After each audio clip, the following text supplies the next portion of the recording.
Assalamualaikum warahmatullahi wabarakatuh. Innal hamdalillah nahmaduhu wa nasta'inuhu wa nastaghfiruh wa na'udzu billahi min shururi anfusina wa min sayyiati a'malina. May yahdihillahu fala mudhillalah wa la yudhlil fala hadiyalah. Asyhadu an la ilaha illallah wahdahu la syarikalah wa asyhadu anna Muhammadan abduhu wa rasuluh amma ba'd. Pertama-tama, marilah kita panjatkan puji syukur kita kepada kehadirat Allah Subhanahu wa taala yang telah memberi kita kesempatan dan kesehatan sampai hari ini. Dan juga kita panjatkan puji syukur kepada baginda besar kita Nabi Muhammad SAW. Baiklah, langsung saja pada kesempatan yang berbahagia ini saya akan menyampaikan kultum singkat tentang tujuan hidup. Kaum muslimin dan muslimah rahimakumullah. Coba kalau kita lihat dunia ini, begitu indah bukan? Seringkali keindahan itu membuat kita ini tertipu dalam kehidupan dunia. Melihat pemandangan indah, kita malah lupa kepada penciptanya. Diberi kenikmatan, malah banyak manusia yang berpaling dari Allah Subhanahu wa taala yang telah memberinya nikmat tersebut. Maka dari itulah kita sebagai seorang hamba Allah tentunya kita harus berpikir, apa sih dunia itu? Bagaimana sih dunia? Kita hidup di dunia ini untuk apa? Nah, di sini tentunya sebagai seorang hamba Allah, sebagai manusia yang diciptakan oleh Allah, kita harus banyak berpikir tentang itu. Allah Subhanahu wa taala menciptakan dunia dengan isinya, di mana Allah menciptakannya untuk memakmurkan kehidupan yang ada di dunia, demi kemaslahatan yang ada di dunia. Namun Allah Subhanahu wa taala mengingatkan dalam Al-Qur'an tentang hakikat dunia. Allah berfirman, "Wa mal hayatud dunya illa mata'ul ghurur," yang artinya tidaklah kehidupan dunia kecuali kesenangan yang menipu. Quran Surat Al-Hadid ayat 20. Iya, memang sangat menipu. Namun tentunya sebagai seorang mukmin, ketika ia melihat dunia ternyata kesenangan menipu, dunia fana, bahkan Al-Quran dan hadis tidak pernah memuji dunia, tidak pernah sekalipun Al-Quran, Allah Subhanahu wa taala memuji dunia. Rasulullah SAW pun juga tidak pernah memuji dunia. Allah berfirman dalam Al-Quran, memberikan pemisalan tentang kehidupan dunia.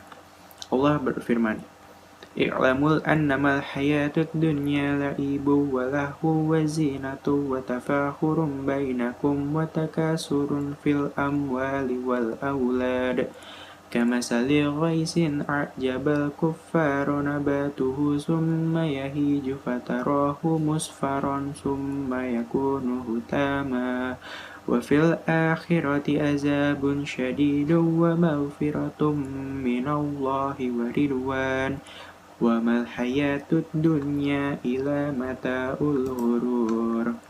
Yang artinya, ketahuilah kehidupan dunia itu hanyalah permainan dan senda gurau. Demikian pula perhiasan, berbangga-bangga dengan banyaknya harta, berlomba-lomba memperbanyak anak dan keturunan. Perumpamaannya seperti air hujan yang turun, lalu kemudian tanaman itu membuat kagum para petani. Namun, tak lama kemudian, tanaman itu menjadi kuning, lalu kemudian tanaman itu pun hancur. Quran Surat Al-Hadid ayat 20. Subhanallah, itulah dunia.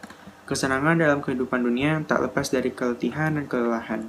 Untuk mendapatkan kesenangan dunia, harus letih, banting tulang, berbagai macam kesedihan harus kita rasakan untuk mengejar kesenangan dunia.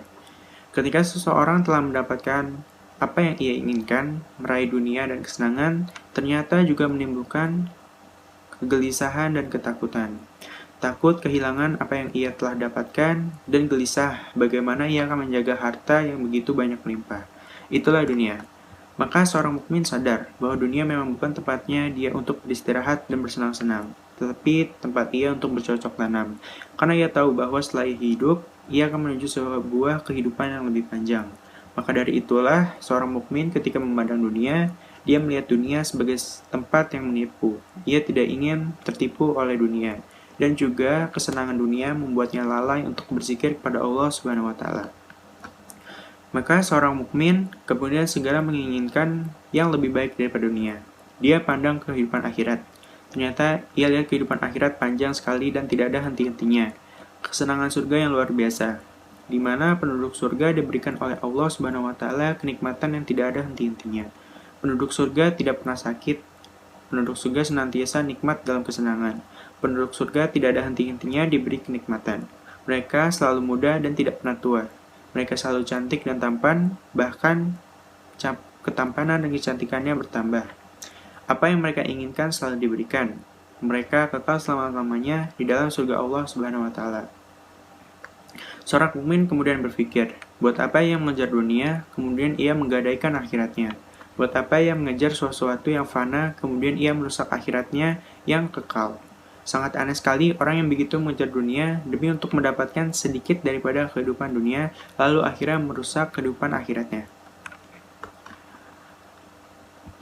Kalau dahulu Imam Ahmad pernah ditanya, sampai kapan kau akan terus-menerus bersungguh-sungguh beribadah, wahai Imam Ahmad? Kata Imam Ahmad, sampai kakiku aku letakkan dalam tanah surga. Masya Allah. Oleh karena itu, mari kita berlomba kepada kebaikan. Jadikanlah dunia sebagai wasilah untuk mendapatkan akhirat. Rasulullah Shallallahu Alaihi Wasallam pernah bersabda, sebaik-baik harta adalah harta yang berada di tangan orang soleh. Hadis riwayat Ibnu Hibban. Kenapa? Karena harta itu digunakan untuk apa? Untuk kebaikan, untuk ketakwaan. Sebaliknya, ketika harta itu dimiliki oleh orang-orang yang tidak soleh, hanya akan merusak dalam kehidupan dunia ini. Maka sadarilah, kita pikirkan baik-baik tentang hakikat dunia ini. Agar kita kemudian tidak tertipu dengan kehidupan dunia. Agar kita jadikan dunia ini sebagai jalan menuju kehidupan akhirat yang lebih baik. Semoga kita semua termasuk orang-orang yang senantiasa tidak tertipu dengan kehidupan dunia ini. Sekian kutum singkat yang bisa saya sampaikan, semoga bermanfaat bagi kita semua. Mohon maaf bila ada salah kata dan juga salah pengucapan. Wabil taufiq wal hidayah. Wassalamualaikum warahmatullahi wabarakatuh.